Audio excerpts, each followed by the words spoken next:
Hai, selamat datang di Let Lunch, program dari Haluan Event Organizer yang mengajak sosok inspiratif untuk berbagi sudut pandangnya sambil makan siang.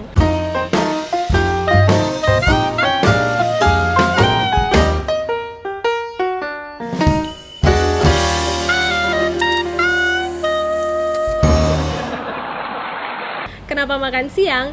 Karena berbagai ide, inovasi, gagasan, dan pergerakan umumnya itu bermula dari meja makan. Tapi meskipun makan siang kita kali ini agak-agak terlambat, nggak masalah, nggak ada kata terlambat buat berkarya. Bersama saya, Sonia Winanda, from The Good Food Comes the Great Idea.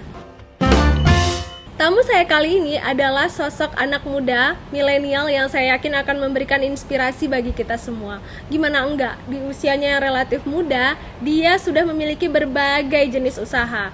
Salah satunya di bidang pendidikan, juga kesehatan, olahraga, dan baru-baru ini di bidang kecantikan. Sudah ada yang bisa nebak siapa dia? Oke, saya kasih satu clue lagi. Dia adalah bendahara HIPMI Kota Padang. Oke. Pasti udah banyak yang tahu ya. Baik, kita kasih clue yang terakhir. Dia ini juga sangat peduli terhadap pendidikan agama generasi muda. Dia mendirikan Surau Quran Center. All the way from Padang, inilah dia, Afdal Amran. Terima kasih. Aduh, selamat datang udah di Ya, Let Lunch. ya, terima Makasih kasih. banget loh udah datang di sini. Gimana nih? Hari udah makin siang, perut kita makin lapar. Tapi kita lagi pengen banget ngobrol sama Uda Afdal ini. Siap. Penasaran kan semuanya. Tapi mumpung ini makanannya udah dari tadi nih, udah kita Siap. langsung cobain aja. Boleh, siap. Ini sambil makan kita ya? Iya, sambil makan aja. Jadi kita nggak usah pusing-pusing, kita langsung makan, kita ngobrol, jadi nggak kaku-kaku amat. Ya, kita coba ya. Bismillahirrahmanirrahim. Jadi gimana, udah tipikal orangnya nih, Ya. sukanya makan tepat waktu untuk jaga kesehatan atau sering lupa?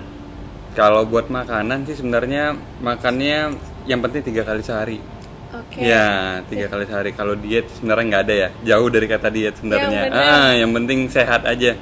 Jadi Kalau- emang pola hidupnya sehat ya. Yang penting ada makan pagi, siang, sama sore lah setelah maghrib biasanya. Tapi kan udah lumayan sibuk nih, kegiatannya kan banyak, usahanya juga banyak sekarang kan. Itu makan tapi waktunya pas terus. Pas, rata-rata pas. Biasa di pagi hari sebelum kerja, itu apalagi sekarang udah lagi hobinya, apalagi masa pandemi ini ya, lagi suka minum madu.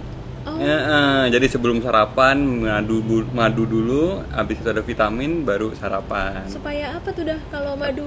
Katanya kan buat kesehatan kan, imunitas tubuh, dan vitamin kan multivitamin bagus, vitamin C juga bagus. Jadi buat menjalani aktivitas sehari-hari jadi aman, dan insya Allah dalam masa pandemi COVID seperti ini kan emang asupan gizi yang kita butuhkan di badan gitu. Jadi semua harus cukup. Wow, Ya. tips bagus tuh teman-teman semua dari Uda Afdal, madu dan vitamin. Sarapan Ya. juga jangan lupa Ya, sarapan Uda. itu wajib Sarapan dong. jangan lupa. Terus soalnya juga dari catatannya soalnya nih, cari tahu nih udah dulu kan sekolahnya di Inggris. Di Inggris kalau nggak salah, benar ya udah? Stalker ya? Ketahuan. Jadi pengen tahu apa sih sebenarnya pelajaran penting yang udah dapatkan ketika sekolah di luar? Singkat cerita, sebelum ke Inggris itu ke Australia dulu. Oh, Jadi dulu masa studi bachelor itu di Australia, di Melbourne, dan pas S2-nya ngambil studi di Inggris, di London gitu. Mungkin yang udah lihat kalau belajar dari luar itu kan culture ya, sangat penting sekali. Jadi kita nggak hanya belajar, kita kan mengenal orang beda-beda, orang beda background dan itu semua. Jadi dari semua kalangan itu kita jadi banyak belajar gitu. Soalnya setiap daerah, bukan daerah lagi, negara malah. Negara Asia seperti ini culture-nya, negara Eropa seperti ini culture-nya, negara Australia seperti ini culture-nya. Jadi kita harus saling mengerti satu sama yang lain gitu, seperti itu. Jadi banyak hal-hal positif yang udah dapat pas belajar di luar negeri sana. oke. Setelah balik ke Indonesia, semua itu berguna banget dong udah ya. Berguna, apalagi kayak kalau culture di luar negeri itu kan time is money. Jadi itu telat, nggak ada jam karet itu nggak ada tuh di luar negeri di sana. Oke. Kalau datang itu ya on time, apapun kegiatan, mau kuliah, mau acara organisasi, atau mau acara kampus, atau mau bekerja di sana. Kebetulan Uda juga dulu juga part time. Nah, tepat wow. waktu itu juga hal-hal yang sangat terpenting, malah harusnya 15 menit sebelum harus kita datang mau apapun kegiatan yang kita laksanakan seperti itu. Baik. Dan jurusannya juga bisnis ya udah ya? Ya, benar. Itu memang udah dari kecil emang suka berbisnis, pengen bercita-cita jadi pengusaha, bagaimana tuh? Nah, sedikit cerita, dulu tuh orang tua sebenarnya maunya jadi dokter. Oke, Jadi dokter tapi takut lihat darah, nggak berani.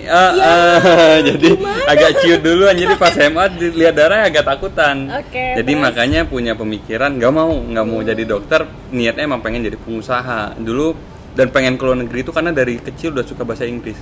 Oh iya. Udah suka bahasa Inggris, jadi kayak dulu mikirnya pas kecil cool aja gitu biar bisa bahasa Inggris gitu. Jadi mungkin ya belajar bahasa Inggris kan kalau di sini kan yang ngajarin ya guru ya. Nah kan pengen ngomong langsung tiap hari sama bule kayak gimana rasanya. Jadi salah satu triggernya emang karena suka berbahasa Inggris gitu. Langsung ke negaranya. Iya. Kalau jenis bisnis nih yang paling udah impikan tuh apa sih? Yang paling saya impikan sebenarnya saya pengen sekali sebenarnya bergerak di bidang pendidikan. Jadi saya sekarang masih baru masuk nih dalam dunia bisnis dunia pendidikan. Nah kebetulan saya ada namanya Surau Quran Center. Oke. Nah itu di pendidikan agama Islam. Gitu. Jadi itu semuanya saya sebagai ketua yayasannya juga. Kalau di sana. Kenapa pendidikan sih udah penasaran? Karena emang pas di saat belajar itu, pas belajar di luar negeri itu, udah merasa senang belajar itu, merasa senang dan merasa kayaknya belajar ini kayak kita kan nggak pernah katam ya kalau buat belajar ya kan ada terus yang kita pelajarin, iya. Jadi dan lihatnya paling suka itu jika seseorang yang belum bisa apa-apa jadi bisa apa-apa, itu sangat luar biasa rasanya. Jadi kayak sekarang kan udah ada Surau Quran Center namanya, itu kan tempat belajar Al-Quran. Jadi lihat anak-anak yang nyampe ke sana belum bisa baca Iqra, belum bisa baca Al-Quran, dan di saat mereka sudah bisa itu rasanya sangat luar biasa gitu. Jadi buat impiannya ke depannya ini kan baru satu step ya, satu proses ya, itu masih bisa dikatakan UMKM lah, masih level paling low sekali lah. Jadi insya Allah doakan kalau bisa go nasional dan Semoga. ada next stepnya, lanjutannya kan. Kalau pendidikan ini kan banyak jenjang lanjutannya. Berarti ini udah mulai dan udah mulai terwujud ya? Udah, baru ini? masih on progress, masih terwujudnya, masih banyak achievement yang harus dilakukan lagi. Kedepannya rencananya apa nih udah? Kalau kedepannya sebenarnya sekarang ini kan tadi dalam bidang pendidikan, dan kedepannya udah juga menginginkan bisnis konsultan. Bisnis konsultan sangat luar biasa juga sebenarnya, apalagi dan juga sekarang sebenarnya sekarang itu zamannya kolaborasi. Nah ini nih sebenarnya orang-orang yang menonton ini yang ada di Kota Padang ini sebenarnya harus paham nih sama bisnis kolaborasi itu apa. Soalnya kita lihat nih kayak brand-brand besar kayak Gojek, Tokopedia, dan ada beberapa brand nasional lainnya, ada tiket.com dan yang lainnya yang ada di Jakarta, itu kan semua rata-rata mereka bisnis collaboration. Jadi sekarang di zaman sekarang ini kita itu zamannya berkolaborasi. Beda kalau sekitar 10 tahun yang lalu itu bisnis individualis itu sangat luar biasa. Misalnya si A punya ini, itu sangat luar biasa. Tapi kalau sekarang bukan si A punya ini namanya, si perusahaan ini punya orang-orang kuat di belakangnya gitu, apalagi kalau bisa anak-anak muda digabungkan gitu. Serius banget ya obrolan kita, kayaknya kita sambil makan ya, boleh siap. Nih ya, kalau lapar nanti pusing. Makan dulu. Kalau menurut udah nih, kan udah bergelut di bidang-bidang bisnis yang lumayan bervariasi. Ada pendidikan juga, ada kesehatan, juga ada olahraga. Nah kalau menurut udah, apakah Kota Padang ini udah ramah sama para pengusaha? Sebenarnya kalau dikatakan ramah, cukup ramah ya, karena di sini itu masih banyak usaha yang bisa kita lakukan. Dia ibarat kalau dikata di ilmu bisnisnya itu ada low barrier to entry. Jadi bukan high barrier, low barrier to entry itu jadi dalam artian pintu masuknya itu masih terbuka lebar. Jadi masih sangat gampang untuk masuk kemana-mana. Jadi contohnya kalau misalnya di Jakarta nih, apalagi kan sekarang lagi zamannya UMKM, bikin coffee shop ini itu dan lainnya. Kalau di Jakarta buat sewa aja berapa duit? Buat cari lokasinya berapa? Dan jika kita buka satu di tempat ini bisa 10 orang dekat sana bisa buka hal yang sama. Malah kalau di Jakarta kan sangat luar biasa ya, saingannya sangat begitu ketat. Nah dibanding di Kota Padang kan masih on progress ya, masih step by step, masih berproses. Jadi menurut Uda sih cukup ramah. Tapi mungkin ada beberapa poin lainnya, namanya untuk membangun usaha kan pasti butuh pasti di lapangan ada beberapa hal yang akan ini tuh wajar. Itu sebenarnya bukan masalah sebenarnya, itu yang harus dilalui oleh seorang pengusaha. Dia harus belajar mungkin izinnya, harus belajar bagaimana cara merenovasi suatu lokasi atau memikirkan konsepnya, atau bagaimana cara dampaknya ke warga sekitar atau ke daerah sekitar gitu. Apapun yang bisnis kita bangun seperti itu. Jadi ya apapun yang bisnis kita bangun, kita harus mikirkan juga lingkungan sekitar. Iya, ya. benar. Berdampaknya ke lingkungan sekitar. Iya, benar. Kalau soal kesempatan gimana udah? Masih terbuka lebar gak sih di Padang ini? Kalau kesempatan sangat lebar sekali, sangat Kenapa? luar biasa sekali. Jadi yang paling enak itu ya kita bisa berguru itu kan kota besar kita kan di Jakarta. Ya. Jakarta, Bandung, Surabaya, Medan itu kan bisa sebagai acuan buat anak-anak muda nih. Kan zaman tren sepatu, cuci sepatu. Dulu mana ada cuci sepatu di sini? Iya, ngapain? Tiba-tiba jadi banyak iya, ya. cuci sepatu kan kita bisa cuci sendiri, tapi dilakukan sama orang Jakarta, dilakukan di Bandung dan di daerah lain tuh sangat luar biasa. Langsung aja. Jadi ya first mover itu ya siapapun yang melakukan itu hal yang pertama itu bisa langsung booming. Apalagi sekarang zamannya kopi. Dulu mana ada kopi-kopi manis ya. Ini salah satu contohnya kopi seduh ya. Nah, zaman kayak gini kan sekarang udah banyak, udah ini. Jadi sebenarnya buat anak-anak muda itu harus jeli, harus lihat nih apa peluang yang ada di pusat, apa peluang yang ada di ibu kota. Harus cepet Mengasah ini harus mengasah, jangan tidur aja di Caranya rumah. gimana sih udah biar kita bisa ngasah kejelian kita, ngelihat kesempatan, oh yang kayak gini nih bakalan booming nih. Yang kayak gini kayaknya kurang deh. Itu sebenarnya itu semua kan harus dari kita diri sendiri. Kan kalau kita niat, kita mencari itu kan sangat luar biasa. Dan yang terpenting itu sebenarnya koneksi. Nah, seperti udah nih ikut HIPMI. Ini kan nggak hanya ada di Kota Padang. Di Padang aja ada nama BPC, Badan Pengurus Cabang Kota Padang, ada Badan Pengurus Daerah Sumatera Barat, dan ada BPP Pusat itu di Indonesia, dan ada setiap daerah, setiap kota itu rata-rata ada HIPMI-nya. Nah itu kan kumpulan pengusaha semua tuh, kan bisa tahu kita nih, wah si A dari Jakarta buka ini, oh si B buka ini, oh si C buka itu, kan kita bisa tahu dan bisa ini. Jadi koneksi itu sangat luar biasa sebenarnya. Jadi nggak hanya cari-cari di Google ya, apalagi nggak hanya cari-cari di Instagram ya apa yang lagi nih apa nggak. Kadang-kadang kalau kita ngobrol langsung dengan orang yang memang terlibat di lapangan itu justru lebih dapat feel-nya. Lebih kena ya. Iya, udah benar-benar ya, banget. Kadang-kadang kalau kita cari di Instagram atau yang lain-lain mungkin tidak pas gitu ya dengan kita. Kadang tukar pikiran juga bisa ya. Iya. Kalau misalnya ke sosial media itu udah anggap itu one way communication.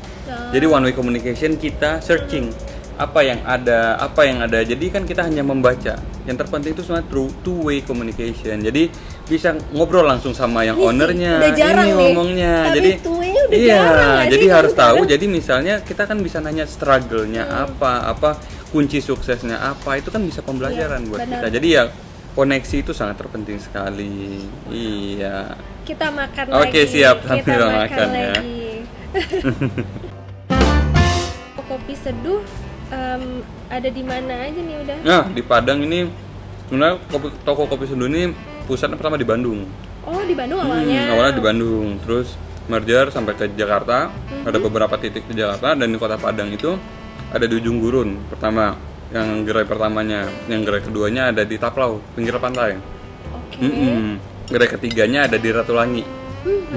Di Ratulangi, dan keempat. Oh, ada lagi. Ada di Sawahan, itu di Auto Pro Car Wash itu, ya, di lantai 2-nya. Jadi ada 4 toko kopi seduh sekarang. Luar biasa. Udah 4 aja. Ngomong soal HIPMI, udah kan nyentuh HIPMI nih tadi. Iya.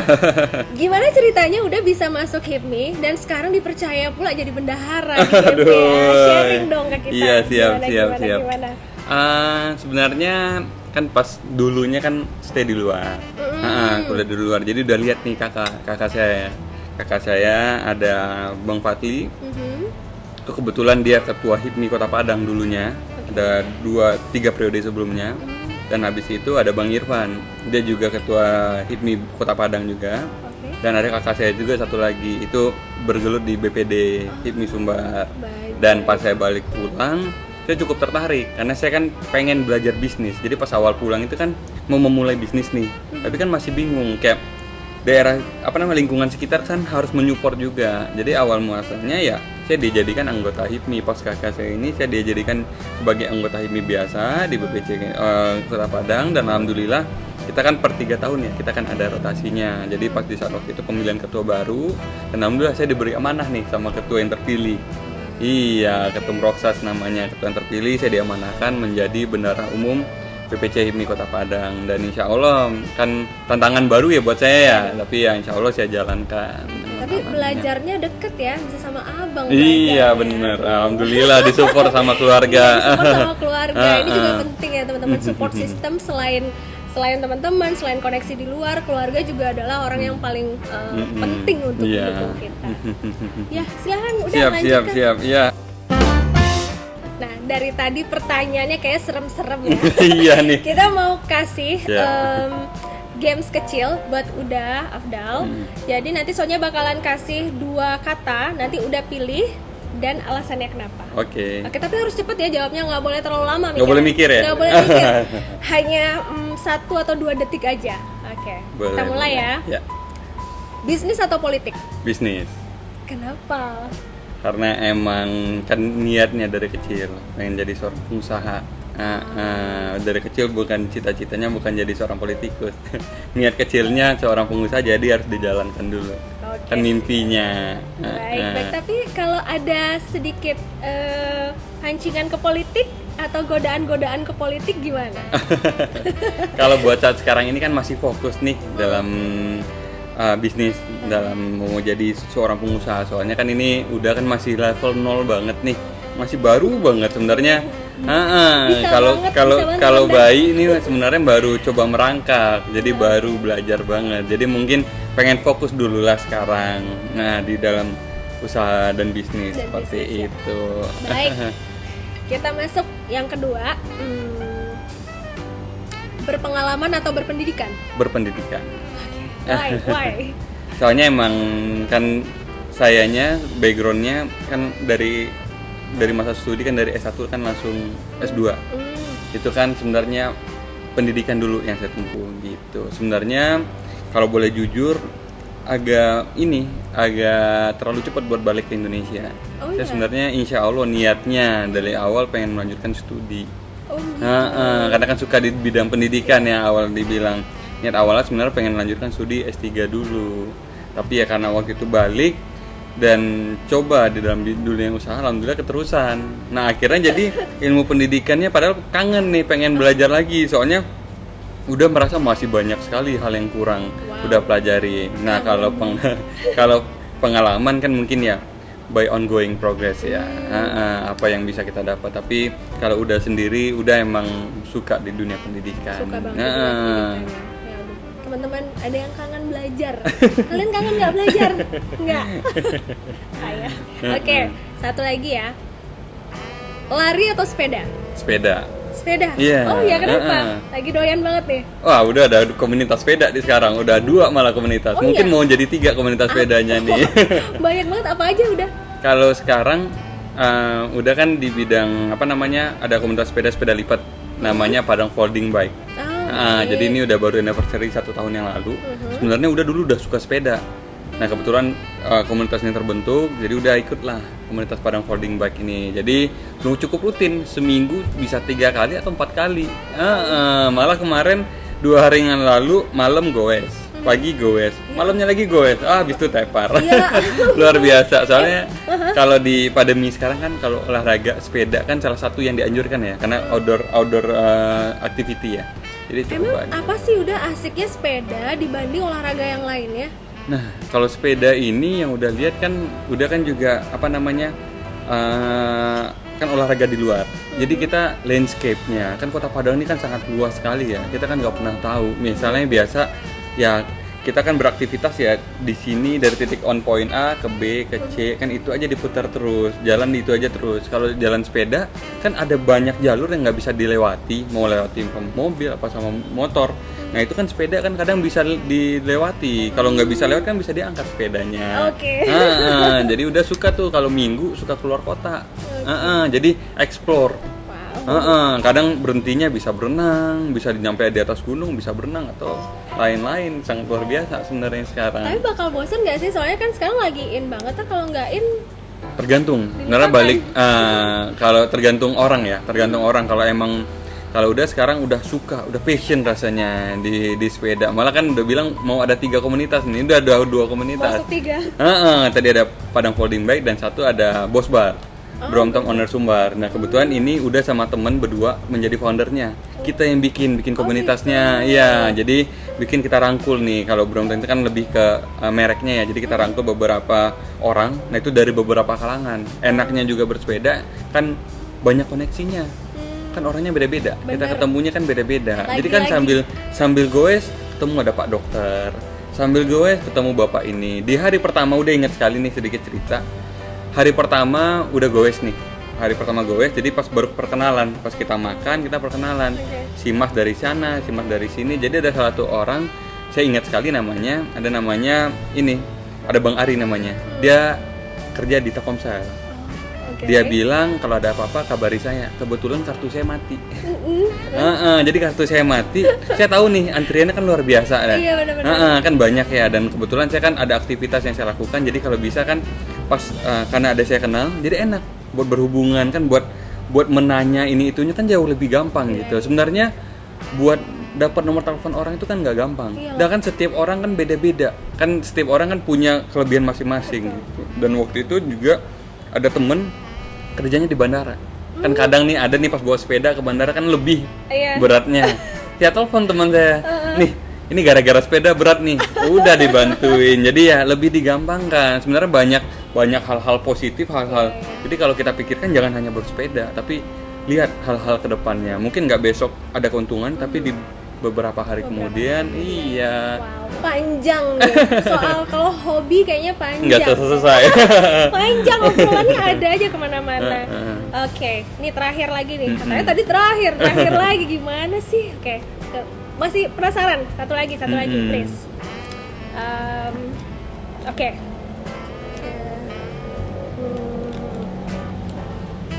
Cantik atau pinter? Pinter.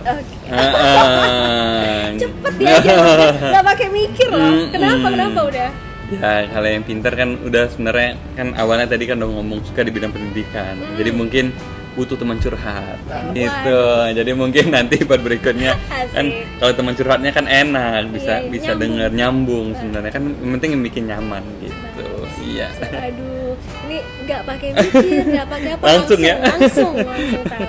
Oke, udah kita makan dulu aja. Siap, kita langsung makan lagi. Kita lagi makan lagi. Oke, kita lanjut udah.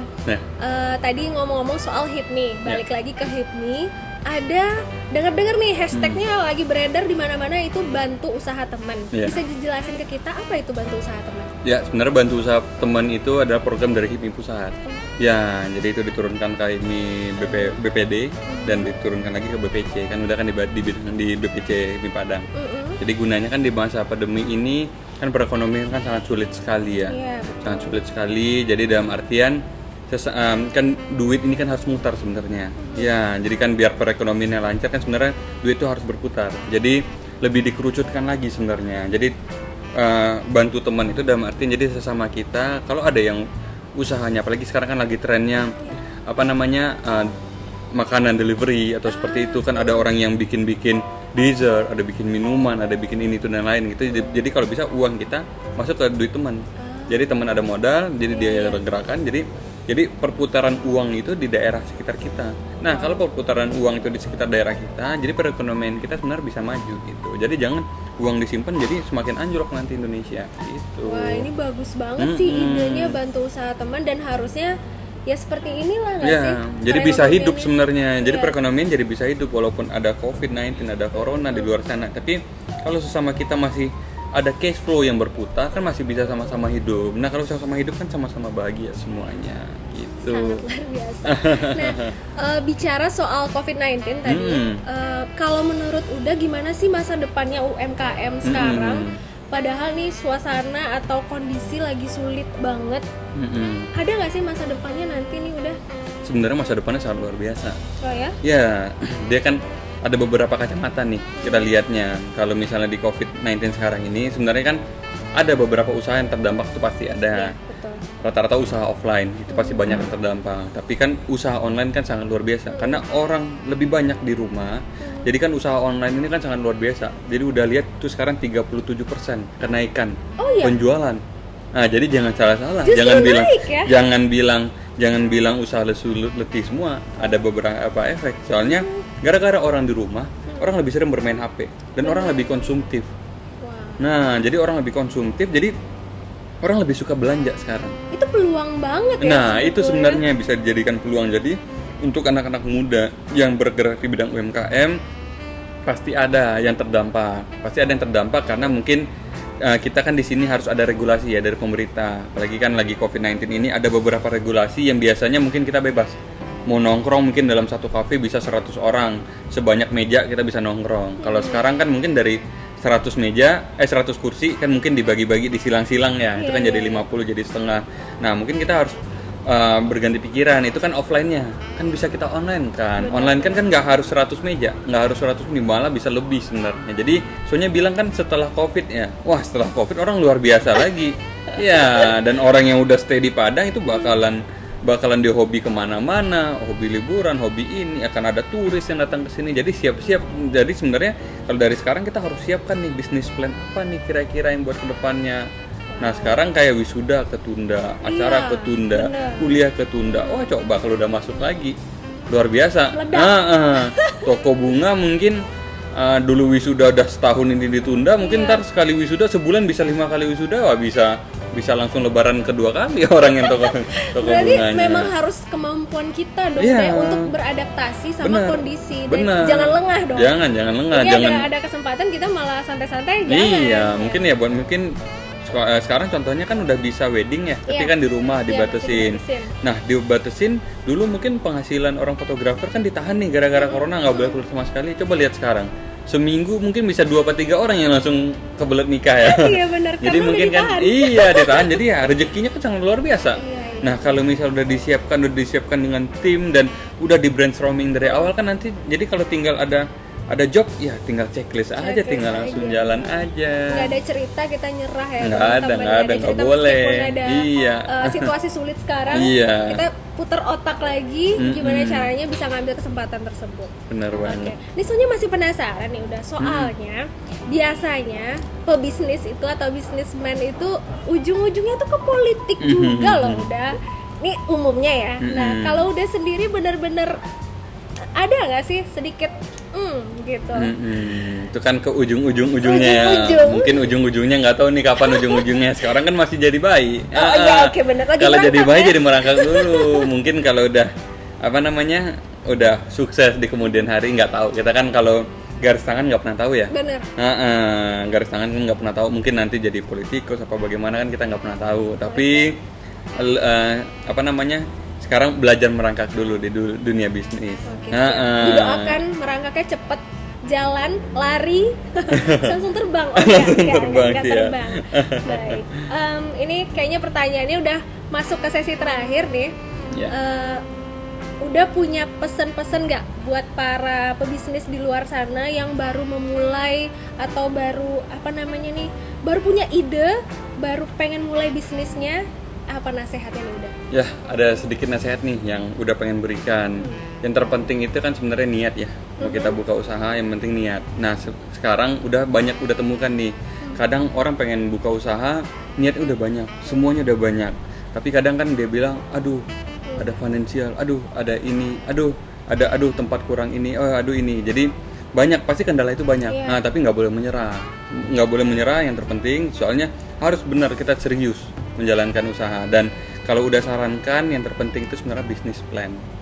Iya, sebelum buka usaha jangan buka usaha gara-gara si A buka, dan nggak boleh gengsi dalam usaha. Nanti orang lagi tren sekarang buka apa ya? Buka kopi, atau buka teh, atau buka ini. Emang bagus sekali peluangnya, harus kita lihat bisnis plan-nya. Jika itu bisnis plan-nya tidak cocok, mending shift ke yang lain. Sebenarnya banyak sekali usaha yang bisa dijalankan seperti itu. Jadi buat UMKM, buat anak-anak muda nih, yang terpenting itu sebenarnya bisnis plan-nya dulu. Jadi bisnis plan itu bisa merealisasikan sebelum itu berjalan. Jadi kita bisa tahu project plan-nya gimana nih. bakalan sukses apa tidak, seperti itu. Jadi kita bisa lihat ke depannya ini Gimana? bisnis bisa berkembang nggak sih? Iya. Untung nggak sih gitu Iya, ya udah ya. kurang lebih bisnis plan itu akurasinya 70%, 60 sampai 70%, kan kita bisa tahu. Jadi jangan main kepikiran besok mau buka ini di corner ini langsung kita buka. Sayang dong di duitnya. Soalnya kan anak muda tuh suka menggebu-gebu gitu loh, Iya. udah kalau lagi semangat ya udah ayo kita kerjakan gitu. Iya, kalau menggebu terarah sih luar biasa ya. Iya, Akan jadi anak-anak hebat nih. Banyak nih calon-calon UMKM muda nih. Udah lihat di Kota Padang nih sangat luar biasa nih. Oke, baik. Oke, arti kesuksesan bagi seorang Afdal Amran. Kalau menurut saya kesuksesan itu bagaimana kita menjalani hidup kita. Dan bagaimana apapun yang kita lakukan itu bermanfaat buat diri kita, buat keluarga yang terpenting, buat orang tua. Dan juga yang terpenting juga buat bisa bermanfaat buat orang sekitar. Dan apa namanya, kalau udah menggambarkan kalau sukses itu kan anggap kita buka satu usaha. Dan di sana yang bekerja ada berapa orang? Anggap 5 orang. 5 orang kan ada punya istrinya, itu udah 2 orang. Ada punya istri dan anak, itu udah 3 orang. Ada punya ini itu kan ada multiple itu. Jadi dari 5 orang yang kita pekerjakan itu bisa membantu keluarganya, ada 20 orang di balik itu. Nah, jadi kalau mereka semua bisa hidup dengan layak, bisa hidup dengan sempurna, dan kita juga bisa menjalankan bisnis kita dengan halal dan dengan lancar semuanya, dan yang terpenting diridhoi orang tua. Nah, itu adalah kunci kesuksesan. Jadi jangan berpikiran duit, jangan berpikir keuntungan itu dulu di utama, tapi bagaimana roda kehidupan itu bisa berjalan dengan baik. Itu mungkin kunci kesuksesan. Kayaknya kalau kita udah mikir seperti itu, uang itu kan datang ya. Iya, benar sekali. Rezeki itu bakalan Rezeki itu akan datang Yang sendiri penting gitu. mindsetnya Di set dulu, benar. Bukan uang yang utama. Oke, udah. Satu kalimat buat pengusaha pemula. Gabung HIPMI. Oke. Ya udah, terima kasih. Itu dia tamu late lunch kita, udah Afdal Amran. Makasih banyak udah makasih Sonya ya. ikutan makan, udah ikutan ngobrol bareng kita. Banyak banget hal-hal inspiratif yang bisa kita dapetin dari udah Afdal Amran. Pokoknya teman-teman yang mau mulai usaha jangan pernah nyerah, karena akan selalu ada cara, akan selalu ada kesempatan. Yang penting kita jeli ngeliatnya ya udah. Oke, itu dia sobat late lunch semua. Terima kasih banyak dan bye-bye.